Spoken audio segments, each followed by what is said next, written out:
We are back with Donald Trump, and joining us, his wife Melania, sons Donald Jr., his daughter Kai has just jumped on the stage as well. She's 8 years old. Eric is with us, daughters Tiffany and Ivanka. Welcome. It's great to have the whole family together like this. Thanks so much. Ivanka, I got to start off with you. Congratulations on your baby. How's everything going? Thank you. Everything's going incredibly well. So Theodore is 2 weeks old as of Sunday. Are you sleeping through the night? Is he sleeping? No. Not even close. Not even close. But it's a blessing. So we're very happy. Well, congratulations. That's the most important thing. I'm just curious, when your dad, your husband, I mean, how did the conversation come up? Was there a family meeting like on the Brady Bunch, or I mean, how did he call each of you individually and say, you know, I'm going to do this time? And what did you think? Well, I think it's such a personal decision that ultimately it was one he had to arrive to on his own. And obviously, as we've all seen over the last several months, it's a vicious industry, politics, much more so than real estate or anything we've ever experienced. So, but we were just incredibly excited for him. I mean, we know what he's capable of. We've stood by his side for the last decade in my case, a little bit longer in Don's case, and watched him do these deals at the Trump Organization. And we know what he could bring to the country, so we're just happy to support him. He's flirted with it before. Did you think, okay, this time it's actually going to happen? I think this time we knew it. I mean, you sensed the frustration in 2008. You sensed the frustration even more so in 2012. But I think we were young. I mean, he has a company. He actually employs tens of thousands of people whose livelihoods and whose families' well-being depend on the success of that company. So in 2008, I was 29. I'm the oldest. You know, he wasn't just going to say, okay, congratulations, here's $1 billion company, leave it with us, and, you know, hope that those people who've been so loyal to him for so many years are going to be okay. I think now we've been in the company much longer. We have these decades of experience that he can walk away and know that those people who've been so good to him for all that time, you know, are still going to be taken care of, and he can do what he wants to do for the country. Melania, for you, were you nervous for him? Were you instantly like, yeah, let's do this? Well, I was not nervous for him, but he was thinking about it, and I gave him my support. And I said to him, you know, you cannot just talk, you need to go and run, and people will take it serious. And if you run, you will win. And I see how people react to him before he announced it. Tiffany, Eric, when you saw him coming down the escalator with Melania, I mean, did you have any idea that it would go on this long, that it would become what it has? Listen, it's an amazing success story if you look at it, right? I mean, he's been in politics 9 months, and he's winning the Republican Party for president of the United States. I mean, it's really an incredible story. But, you know, to your specific question, I actually remember when you said, you know, listen, kids, I'm going to do this. I'm going to hop into the race. I want to self-fund. I want to do it for the country. I mean, this is about the country. This country has given me everything. You know, I'm going to give back. And it was actually a really powerful moment. I'll never forget that moment in the office together, you know, the four of us. And it was a special moment for us. Tiffany, for you, what did you think? Well, whenever my father puts his heart and soul into something, he goes full force. And when he finally decided to, you know, run for president, I think all of us knew, you know what, here we go. Like, he really just worked so hard, and we knew it would be a success. And I had no doubt in my mind that he would get as far as he has. Ivanka, Eric, it's no surprise. I got to ask you, there was news just this week that both of you were not registered to vote in the primary. What happened? Well, I'm an independent, and I've always voted based on a candidate as opposed to based on the party. And it was actually a very interesting experience. So we're not a family of politicians. We haven't been in politics very long. New York has one of the most onerous rules in terms of registration, and it required us to register a long time ago, almost close to a year ago. And we didn't do that. We found out about it sort of after the fact. But it was actually why I started making a series of videos to educate people in each of the individual states, because every state is different. Most states you can register as late as the day of the actual When did you realize primary. you weren't going to be able to vote in the... Around a week later. Is that right? Yeah, so... Eric, how about for you? Yeah, no, it was the same thing. I mean, we both fell into that same boat, and it was our first kind of foray into politics. We didn't realize how the whole system worked, and it was amazing. We actually made it a very big part of the campaign, and there's no one that's been more visible on the campaign than the two of us, but we made it a very big part to get that message out. You know, get out, register, go out, vote. Here's how you do it, and, you know, we gave them all the tools and everything to actually go out and figure out that process. And so it actually was a great educational process for us, and one that probably, you know, help the campaign a lot. And you're seeing the turnout, by the way. You're seeing so many, you know, people who are registering on the time. You see the people flipping sides to be able to vote for my father. I mean, that's pretty amazing. And it's, do you consider yourself really cognizant of getting those? Yeah, I've been always. Eric? Very much so. I'm registered in Pennsylvania as a Republican. Okay. And Ivanka, you're still an independent? I'm an independent. Right. Cool. What was your reaction when you found out that they weren't going to be able to vote for you in the primary? Well, I knew that Ivanka was independent, and I was fine with it, and I understand why she is. I mean, you know, it's hard to be thrilled with what's going on in politics, okay? Either party, if you look at what's going on. And she was an independent. She's going to switch over to be Republican, I guess, at some point, and perhaps she wants to see what's going on. But I have a feeling she'll be voting in November for me. I have a really strong... Well, that's no question. That's no question. And But Eric there is I can actually vote as an switching over. independent. So. I wanted you to meet some of the voters here. This is Nicole Hart. She is a technical designer from here in Manhattan. She says she's leaning towards supporting you, Mr. Trump, but she's got a question for Melania. Hi, Melania. Hello. Do you feel that you and Mr. Trump have raised Barron differently than he did his older children? Well, it's a different time and different generation. And especially now, the time is different. He's not home much. He's working hard. He's on the road all the time. And I'm at home being a parent. And we are very happy when we have him home because we miss him. And yes, it's a little bit different, but kind of still the same. You know, he loves to work. He loves the country. And we see that, you know, he will do something amazing if people elect him to be a president. Mr. Trump, do you think you're a different dad to your youngest, to Barron, than you were to your older kids? Well, I think I appreciate it more. You know, it's very interesting with my with all of the children. I've always been, I think, a very good father. It was always very important to me. In fact, a lot of people say, my children have done a good job, and they better keep doing a good job. But they come to me, friends of mine, very successful people, and their children have problems with drugs and problems with alcohol and problems with a lot of things. And they say, could you speak to my son? Could you speak to my daughter? I'm always very honored to do that. And I have so many friends that have asked me to do it. But I think now, as I've gotten older, I think maybe I appreciate the fact more, whereas before I was charging forward. We're still charging forward, but perhaps we appreciate life a little bit more.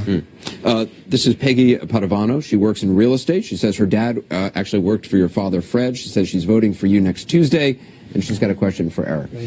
Hi, Eric. How are you? Hi, Peggy. How are you? My question is, rather, it's a statement. When I was younger, I formed a very special bond with my dad through football. We used to spend countless hours together watching games. And I wanted to know, do you have a special bond with your dad, just the two of you? Yeah.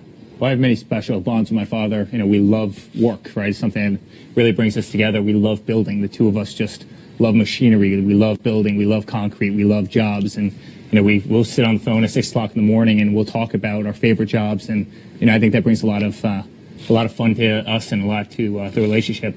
We also love golf. You know, we go out, we play golf together, and it's just something that we really enjoy. So, listen, there's a lot of things. He's got a great sense of humor. He's been the greatest father in the world. He's an amazing deal maker.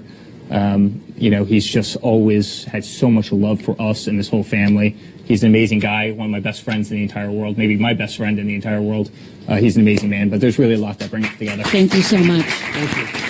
Peggy was saying that she worked for your dad. What was your relationship like with your dad? It was great, and it really became much better when I hit about 20, when I graduated from the Wharton School of Finance, and I started working. But I worked with him during summers, but it was a great relationship. But did you always know you were going to go into this business? no, I wanted to be a baseball player. I wanted to make movies. I had a lot of different ambitions as I was growing up. But ultimately, I decided I'd work for my father over the summers. I was in Cincinnati, Ohio. I worked there and different places. And I loved doing it. But ultimately, when I got out of school, I said, you know, this is the right thing to do. And we were in Brooklyn. We had an office in Brooklyn.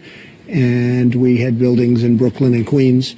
And I always wanted to go into Manhattan. I used to look across the river and see those big buildings, and it was something that always intrigued me. But I had a great relationship with my father, but probably even better when I worked with him. This is Lillian Ortiz over here. She's an attorney from Suffolk County, New York. She says she's planning on voting for you, but she's got a question for Tiffany. Lillian? Tiffany, good evening to you all. What do you most admire about your dad? I think I've grown up seeing him as such a mentor. His hard work ethic is truly inspiring. Whenever I'm, at school studying these long hours, I see him on TV without any sleep and making these speeches, and it just makes me want to continue to work harder and prove myself and, keep on pushing to my limit. Thank you. Tiffany, your mom revealed just recently that you had your first job interview. I don't know that you wanted her to reveal that, but how did it go? I think pretty well. You know, Were you nervous? I think everyone's nervous Yeah. graduating college, you know, finding your first job. I think I can understand and resonate with a lot of other college graduates at this time. You know, this is, you know, the first time you're in the world on your own. So luckily I have a supportive family. Jared, Ivanka's husband, and Ivanka, and my father and my mother have been so supportive, and you know, we'll see what happens. What's it been like for you watching this process, watching your dad out in the political arena? It's been amazing. I think it's a once-in-a-lifetime opportunity, truly, and to be able to be, you know, a daughter of someone that's running for the president election, it's just no one really has that opportunity. It's an education in and of itself. Yeah. I want you to meet Arlene Tang. She's over here. She's a physician. She says she's undecided. She's got a question for you, Mr. Trump. Arlene? Good evening, Mr. Trump. I was wondering, do you talk to your wife and children the same way that you speak at the GOP debates? The same way. I think I'm much nicer to them. I will say, you know, you talk about the debates. I never knew about debating. My whole life has been sort of a debate, but the politicians, they debate every night, and I didn't know how that was really going to work out. And the debates, I've loved the debates. I've really had fun with them. I think I've done well with them. I guess I wouldn't be. I've been on the center stage every single debate, and I've really enjoyed it. But I will tell you, I speak to my wife and children much, much differently. And but it has been an interesting process. They're always saying, "Be nicer on the debates." I said, "Wait a minute. They're coming at me from all these different angles. Well, how can I be nice?" But Melania, in particular, would say, "Be nicer in the debates." I said, I can't do that. I have to win first, but we'll be nice. But we've had a lot of fun. What do you say to him? Because I think I saw, Mr. Trump, you saying on the campaign trail that both Melania and also Ivanka were telling you to be more presidential. What do you want? What would you like him? How would you like him to be different? Just to use nice language. Better sometimes, language. Better language. I know you not were, all the time. You were upset when sometimes I agree with it. Somebody yelled out something at one of his rallies. Correct, I know and you he were upset. repeated. You were upset with that. Yes, and I was thinking, just don't repeat it, because next day the press, all what they will talk, it's about the word, an appropriate word, and that was correct. So, Ivanka, what have you said to him about being presidential? Well, I think one of the interesting things about this process is it's very easy to have an opinion on things, but when you're not in the arena, it's it's a different ballgame. So I've definitely said things of that kind to him, but I also then watch these debates, and it's a hard thing to observe because I see them, it's like a cage match. You know, they're jumping on him and they're hitting him from the left, hitting him from the right. Everyone's attacking him because he's been the front runner for so long. He's the man to take down. So while I do sometimes tell him to withhold some of that sort of fire, I also understand it, and I think it's instinct, and I think it's also speaks to his passion. And I think that's ultimately what we need. I mean, you have to have tremendous stamina to get through this process. You have to have a fire and a passion. I don't think you can be particularly laid back and make it through this whole experience from what I've observed, especially when you're competing against many very qualified people who are quite upset by the fact that you've long passed them. You've still talked about kind of changing your tone from time to time, maybe even soon. Do you think that's actually going to happen? Because a lot of people are saying, look, you've been talking about that for a while. Sure. Maybe he's not actually capable of changing. Oh, I'm very capable of doing it. It's easy to do it. I mean, it's easier to do it than the way I behave right now. But so why not? Because I have two more people I have to take out. And when I take them out, I will be so presidential you won't believe it. And then, of course, I'll start on Hillary, and then I'll be a little bit less presidential. But assuming I win, I will be the country will be very proud of me, and we will make America great again. You know, my whole thing is make America great again. I haven't heard that. It's so important to me. I know that. But it's just so important to me because we have such potential, and we're not using our potential, and we're being scoffed at and laughed at by the world, whether it's trade, whether it's paying for other countries' military and not being properly reimbursed.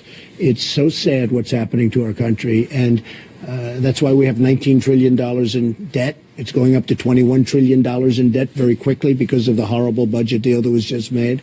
So I'll be very presidential at the right time. This is Alan Hedrick. He's a real estate agent who says he's leaning towards supporting you. He's got a question for Ivanka. Alan? Hi, Ivanka. Hi. You and Chelsea Clinton are personal friends. Has the campaign put a strain on your friendship? And with both you and Chelsea working on your prospective parents' campaigns, is there a common ground where you guys can kind of find an issue to agree on? And do you think you will still be friends with her after this election cycle? Well, look, we're children and we love our parents. So that's the great equalizer and that's the great common ground. So I'm incredibly proud of my father. I'm amazed and truly in awe of what he's accomplished and what he's accomplished throughout the course of his life up until this point. But, you know, the last 10 months have really been a whole different level. So I think that she would probably say the same about her mother. So she's probably very proud of her mother and we certainly would share that, I would think. This is Mitchell Bernstein. He's an IT director from Brookhaven, New York. He says he's leaning towards supporting you. He's got a question for all of the women on the stage. Mitchell? Yes. You're probably aware that the media's gone after your father on several occasions regarding women in general. And I was wondering how you felt about how the media's treated him, how he's presented himself, and what you can do in general to improve the relationship and to provide information about how your relationship with your father is in regards to women in general. Well, I think the facts speak for themselves. I've witnessed these incredible female role models that he's employed in the highest executive positions at the Trump Organization my entire life.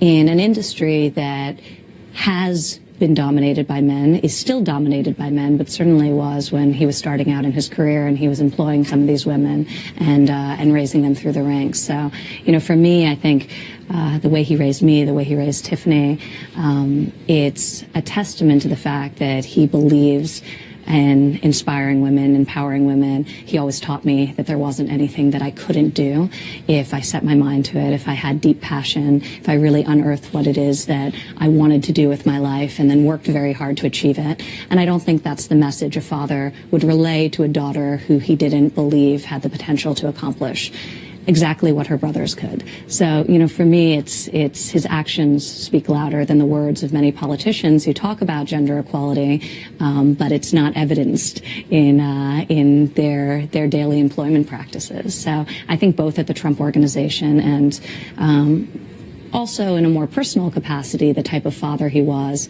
to a daughter, to daughters, I think evidences how he feels about our gender in general. Tiffany? Yeah, I think my father, since I've been a little girl, has always just inspired me and had so much faith in me to just be the best person I can be, the best woman I can be. And, you know, every time I speak to him on the phone, whether it be at school or when I'm with him in his office or, you know, in Palm Beach, it's just, he wants us to do the best and he has the utmost faith that we can accomplish whatever we set our minds to, just as well as men, if not better. And we're such strong, hard workers. I mean, Ivanka, of course, Melania. I just truly feel that my father is the best father, the best husband that he could be, truly. Melania, do you? He treats everyone equally. So if you're a woman and they attack him, he will attack back, no matter who you are. We are all human, and he treats them equal as men. So I think that's very important. He doesn't make the difference. And he encouraged everybody, you're a man or a woman. Do you monitor your son's social media? It's obviously a question that a lot of parents are concerned about, given, you know, all the things that go on. So do you watch your son's social media presence? He has an iPhone. He's not on social media yet. Okay. He's 10 years old. I think it's too early to be on social media. He's talking about Instagram, and so I will go into it when I will think it's a right age. It's a hard decision to make. It's a very hard decision to make, and I grew up without social media, and it was in one way better because I see a lot of bullying is going on, and we need to protect our children. We need to watch over them. Yeah, it seems like bullying just used to be in schools, but now because of social media, it's 24 hours a day. It reaches into the home as well. And you don't know. You need to really check on your children and to talk with them and really have conversation with them. But it's very important to be a close parent and kind of on top of them, but still let them be who they are. I got to ask you guys, do you monitor your dad's social media? Possible task. I have no idea what you're talking about, Ed. Are there some days you wake up and you look at Twitter and you think, really? It kind of makes him the person he is, honestly. It's so great to not see the sound bites, the traditional politician sound bites that you read too often. I mean, he's so authentic. He writes the tweets himself. He doesn't have a team of hundreds and hundreds of people behind him, and I think that's actually what makes him the great candidate that he is. And more importantly, they're not retweets. The retweets get the retweets that get you in trouble. The tweets are fine. The retweets sometimes get a little bit shaky. And they're not scrubbed through like a database. I mean, that's the problem I see is so much of politics. It's, they're running focus groups on how do we word this so that we tell everyone what they want to hear, but then when it comes time to actually deliver, they do whatever the special interests are telling them to do. I mean, his is really genuine. And I think, it's that fight, it's that spirit that the American people see that is lacking in today's politician, where they just go with the wind and leave.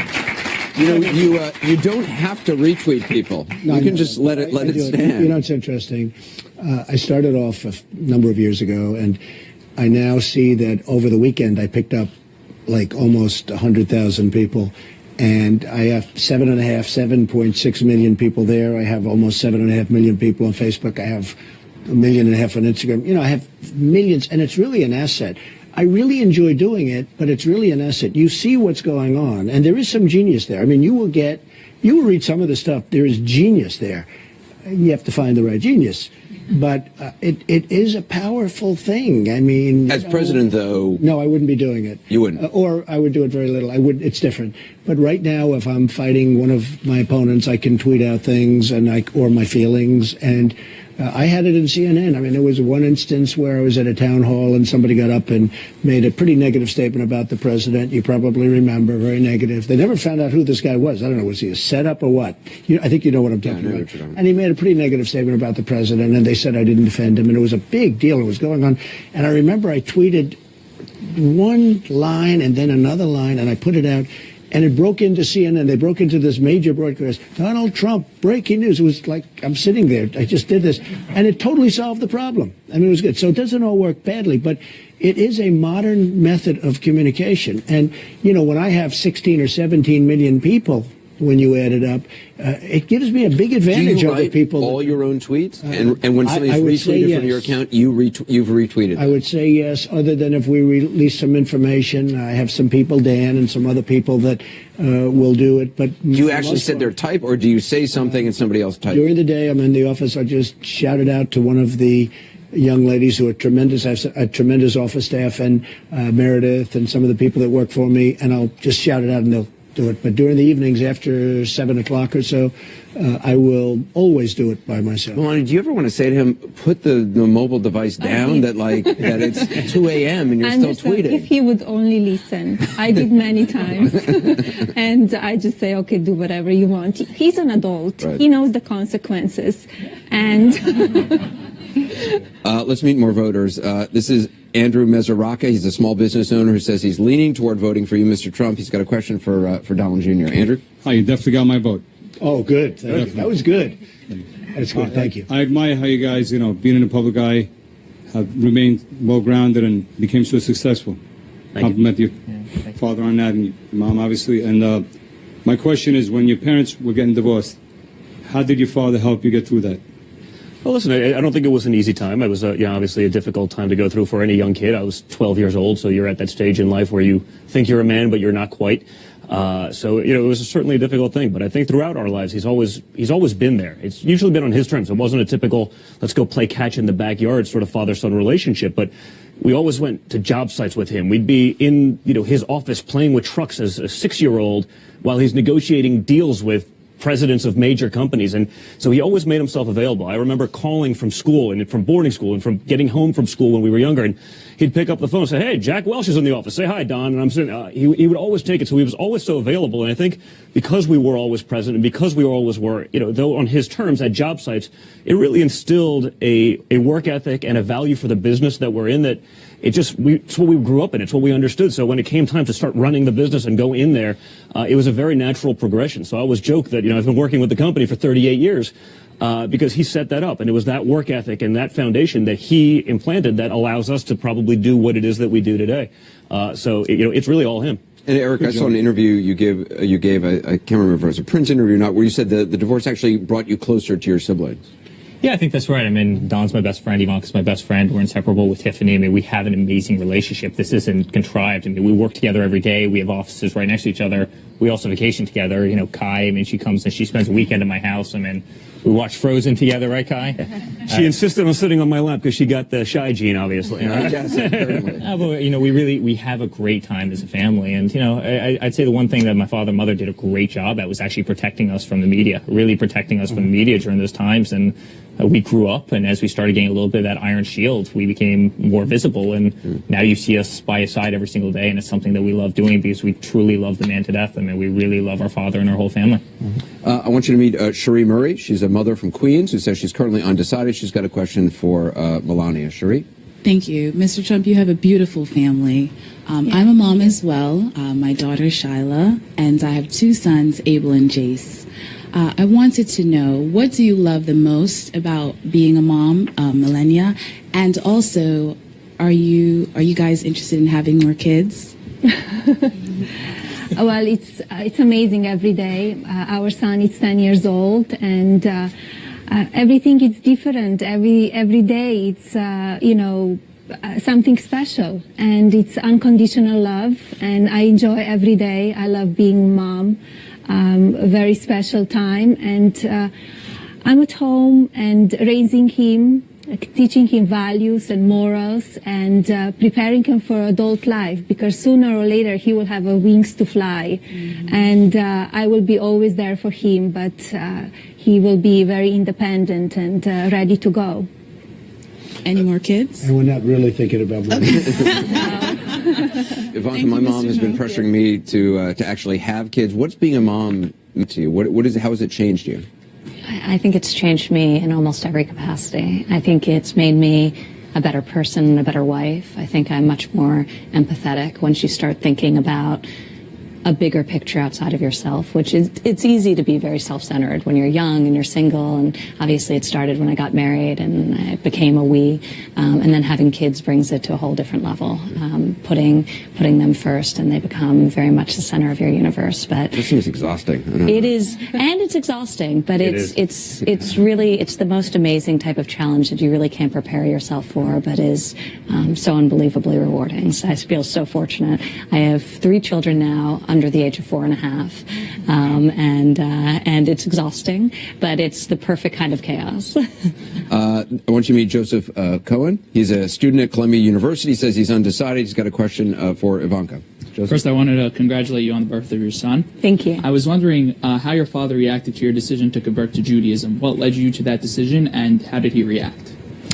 Well, it's such a personal decision. I tend not to talk about it in a public forum, but my father was very supportive. He knows me, he knows, and he trusts my judgment. When I make decisions, I make them in a well-reasoned way. I don't rush into things, so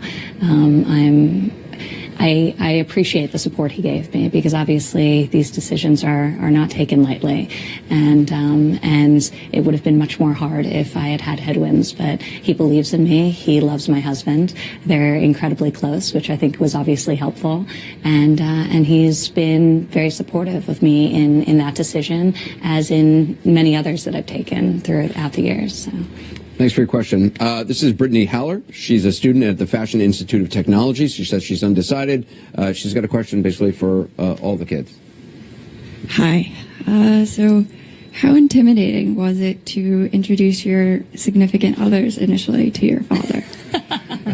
Well, I don't think that any of us necessarily got the shy gene. There's not a lot of shy in our family, so I think we're all pretty self-confident. So I think it made it relatively easy, but it was probably a unique experience for all of us. But he's been just incredible now, as always has been as a father, but even as a grandfather, because I have 5 kids of my own, and my wife is a stay-at-home mom, takes care of all 5 of them, and her job is a lot tougher than mine. It's hard, we have a pretty tough job, but it's amazing, and he's just so incredibly supportive of that as well.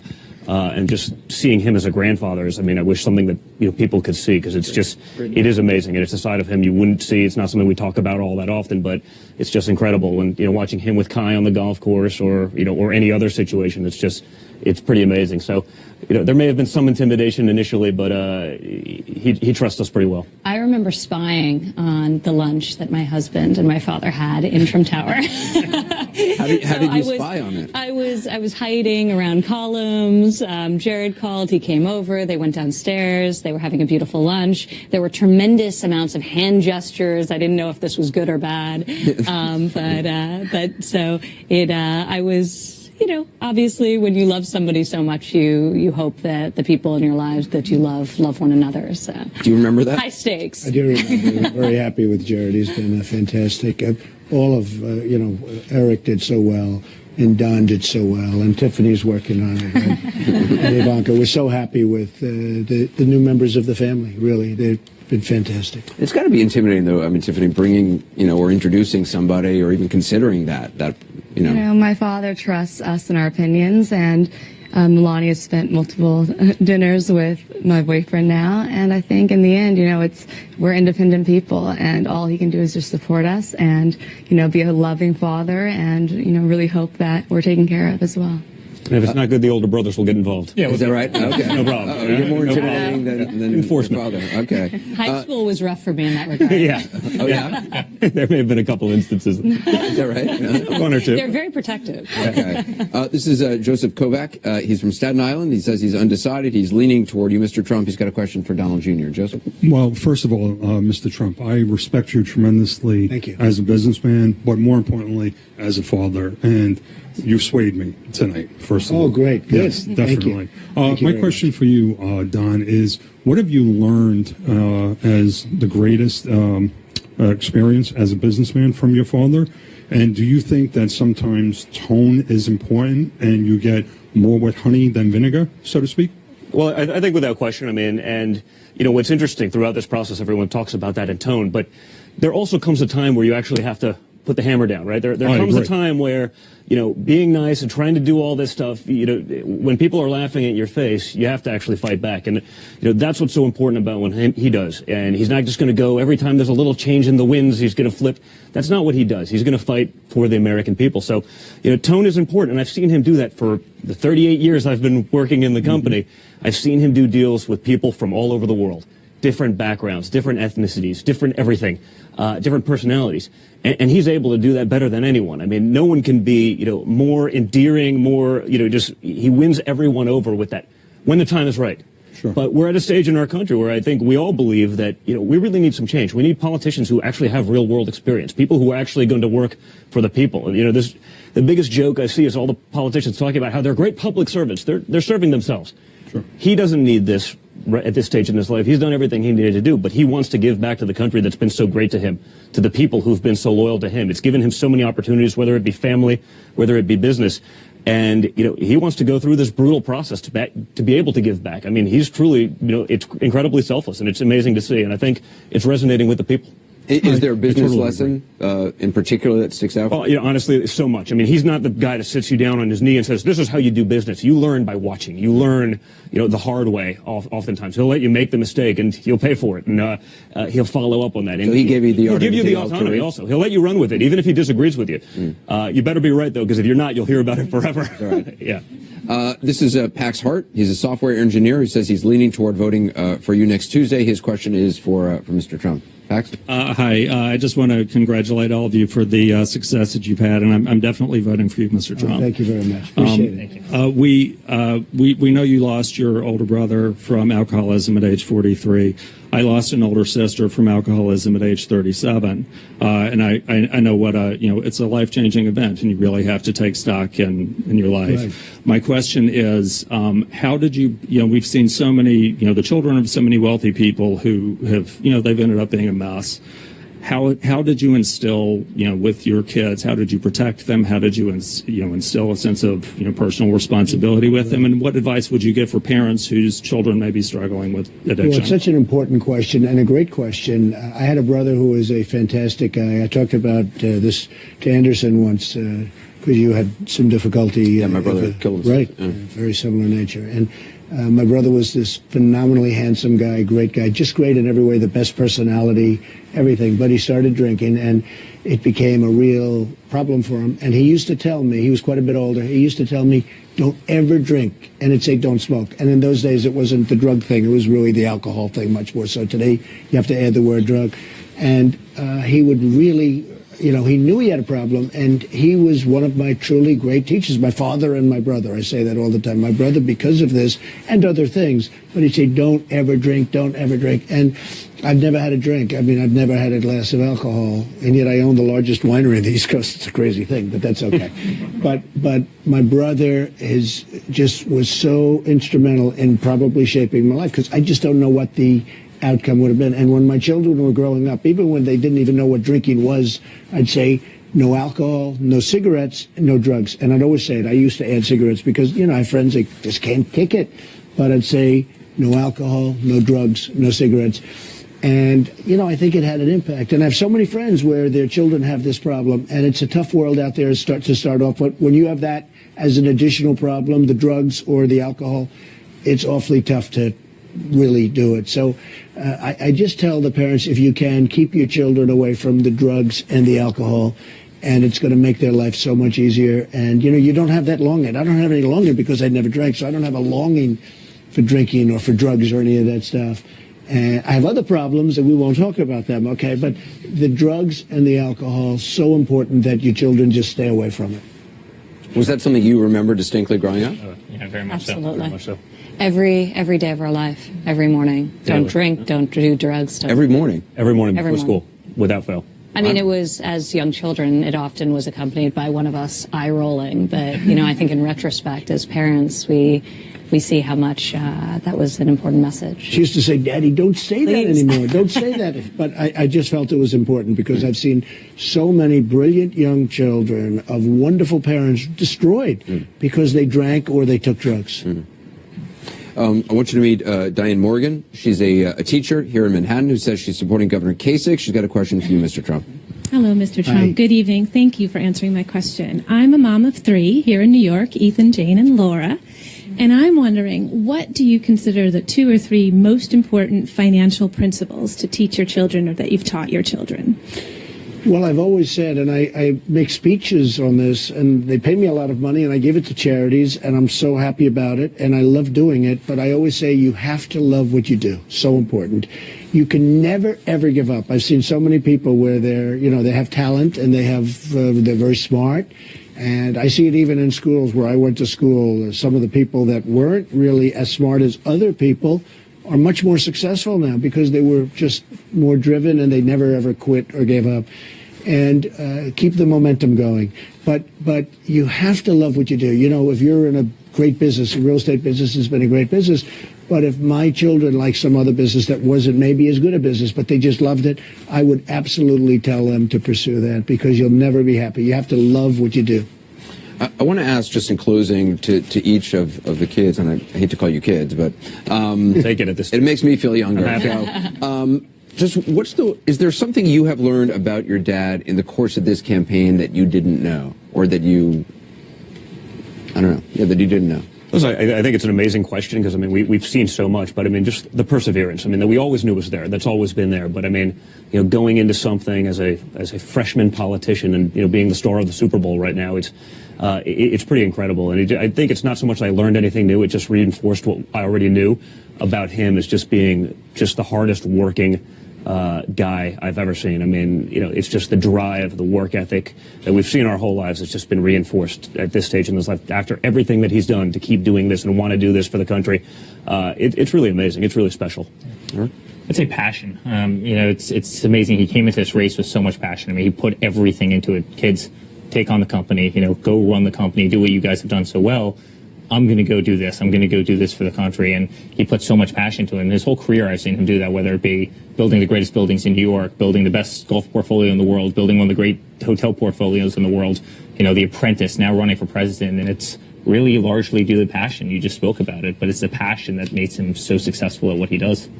I think he never gives up. He works harder and harder, and through this process I've learned that he's able to balance everything that he's doing on the campaign trail with his business and also taking care of us and being such an amazing father. And I think having, those two qualities and us receiving so much love from him, even when he's so busy, it's an amazing quality to have.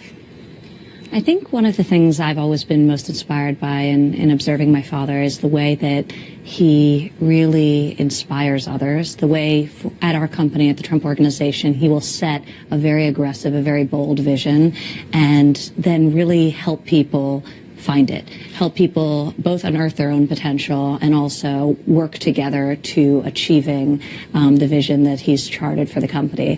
And I think watching him on this platform also set an unbelievably bold vision, also really spearhead the conversation. And really, whether you agree with the platform or disagree with his policies on certain issues, the reality is he is guiding the conversation on both sides of the aisle. He's really setting the agenda, and he's really charting the course of what's been discussed for the past 10 months, and that's what leadership is. So it's been unbelievable for me to see the way he's inspired the tens of thousands of employees at the Trump Organization really transcend that, and now he's doing that across this country. And it's really remarkable. Melania, is there something you've learned about him that you maybe didn't know? Well, I knew, his drive, and I'm with him almost every day, and it's like I go through the good, bad, and the ugly stuff, and we're going through it. And he's strong, he's passionate, he's smart, he's tough, and he's handling fantastic. And because he's passionate about the country. Mr. Trump, is there something you didn't know about yourself that you've learned in the Well, I think something was reinforced tonight. I've known the most successful people in the world. Many of them are very unhappy people. Many of them but many are very unhappy people. And I've always said the most important thing is having a great family. The family is more important. And, to me, the most successful people have always been the people that seem to be the happiest are people with a great family. And, you can say I have a wonderful family, and it's been very important to me. I think it's been a real stabilizing factor. I don't think I would have had the kind of success I've had without my family. Is business life tougher or political life? Well, I think that political life is more dishonest. I mean, I find the people in politics to be far more dishonest than pretty dishonest business people. You want to know the truth. I deal with some pretty tough customers. I think the business people are tougher.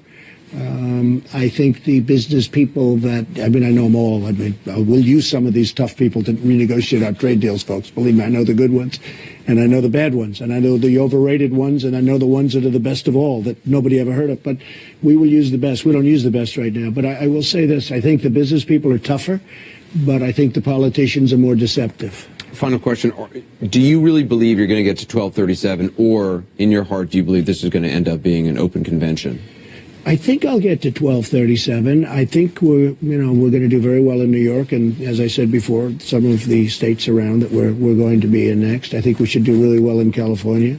I think we'll get to the 1237. Look, this has been an amazing process, and again, I said it at the beginning, but I'll say it again. I'm spending my own money, and I understand politicians. I understand what motivates them. The thing that motivates them are special interests and they're lobbyists, and they won't do the right thing. The people that are really getting them are the people that give them money. And by my not taking money from all of these special interests, I'm going to be able to do the right thing for the people. They do so many bad deals, and people think, oh, why are they so stupid? They're not stupid.